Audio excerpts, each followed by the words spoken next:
बिस्मिल्लाहिर्रहमानिर्रहीम। मुअज़्ज़िज़ ख़वातीन व हज़रात, मैं उम्मीद करती हूँ कि आप खैरियत से होंगे और मेरी दुआ है कि अल्लाह पाक आपको सदा आफियत के साए में रखे।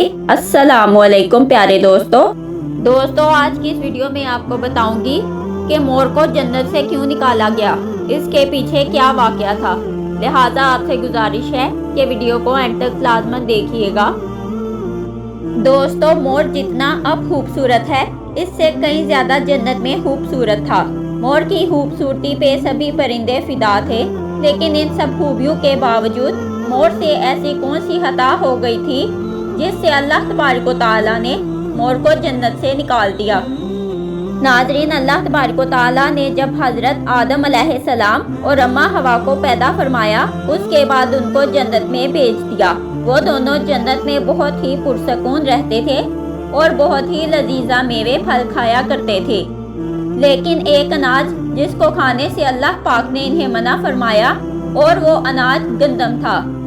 चूँकि शैतान हज़रत आदम अलैहिस्सलाम की वजह से ही जन्नत से निकाला जा चुका था, इसी वजह से शैतान की हज़रत आदम अलैहिस्सलाम से दुश्मनी हो गई थी और शैतान ये चाहता था कि वो किसी भी तरह हज़रत आदम अलैहिस्सलाम को जन्नत से निकाल दे और साथ में अम्मा हवा को भी जन्नत से निकाल दे। दोस्तों, जब शैतान को ये खबर हुई कि हज़रत आदम अलैहिस्सलाम को तमाम मेवे खाने की इजाज़त है, लेकिन गंदम खाने की इजाज़त नहीं है, तो शैतान इंतकाम की आग दिल में लिए जन्नत के दरवाजे के पास बैठ गया और 300 साल तक वहाँ पर बैठा रहा कि कोई जन्नत के दरवाजे से बाहर आए और शैतान इससे बात कर सके। एक दिन अचानक से मोर जन्नत से बाहर आ गया। शैतान उसको देखते ही बहुत खुश हो गया। शैतान ने पूछा, ए खूबसूरत परिंदे, तुम कौन हो?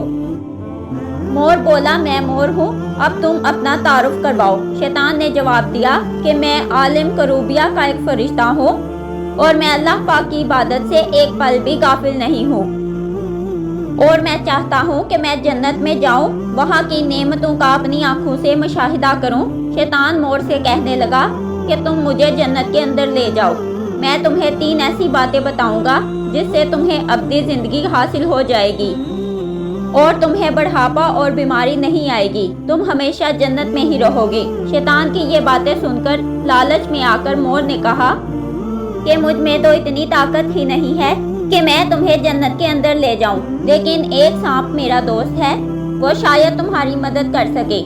ये कहकर मोर सांप के पास आया, उसको सारी बात बताई। सांप भी शैतान की बातों से बहुत खुश हो गया। फिर शैतान को अपने मुंह में छुपा के जन्नत में दाखिल हो गया और यूं शैतान अपनी चाल में कामयाब हो गया। जन्नत के तमाम निगहबानों को ये मालूम था कि शैतान ये चाल चल रहा है और जन्नत में दाखिल हो चुका है। फिर फरिश्ते शैतान को जन्नत से बाहर निकालने लगे। तभी अल्लाह पाक का हुक्म हुआ कि उसको अभी तक जन्नत में ही रहने दिया जाए। वो फरिश्ते अल्लाह तबारक व तआला के हुक्म से रुक गए। शायद ये हज़रत आदम अलैहिस्सलाम का इम्तिहान था। शैतान हज़रत आदम अलैहिस्सलाम के पास और अम्मा हवा के पास जाकर अपनी मोहब्बत का इजहार करने लगा। वो दोनों ही शैतान को पहचान ना सके, क्योंकि माजी के मुकाबले में शैतान की शक्ल तब्दील हो चुकी थी। शैतान कहने लगा कि मैं चाहता हूँ कि आप दोनों हमेशा जन्नत में इसी तरह जिंदगी गुजारें और हमेशा खुश रहें। हज़रत आदम अलैहिस्सलाम इसकी बात बहुत गौर से सुनने लगे। शैतान ने कहा, अगर आप मेरी बात मान जाएं तो आपको जन्नत की और भी तमाम सहूलतें मिलेंगी। हज़रत आदम अलैहिस्सलाम शैतान के बहकावे में आकर कहने लगे कि ये किस तरह मुमकिन है। शैतान कहने लगा, एक गंदम का दाना अगर आप दोनों चख लें तो आपको अब्दी हया हासिल हो जाएगी और आप जन्नत में ही रहेंगे। और ये बात सुनकर हज़रत आदम अलैहिस्सलाम के दिल में रुझान पैदा हुआ, लेकिन इनके दिल में अल्लाह की नाफरमानी का खौफ गालिब आ गया।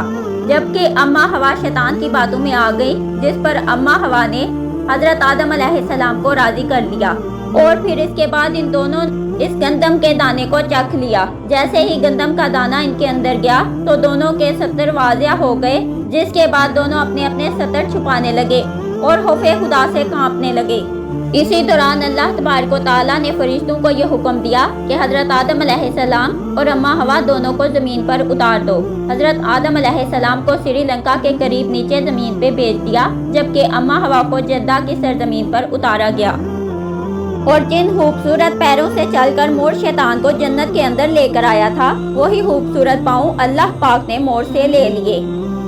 اور سانپ جو اپنے منہ میں شیطان کو چھپا کر لایا تھا اس کے منہ کی خوبصورت خوشبو کو چھین کر اس میں زہر ڈال دیا گیا۔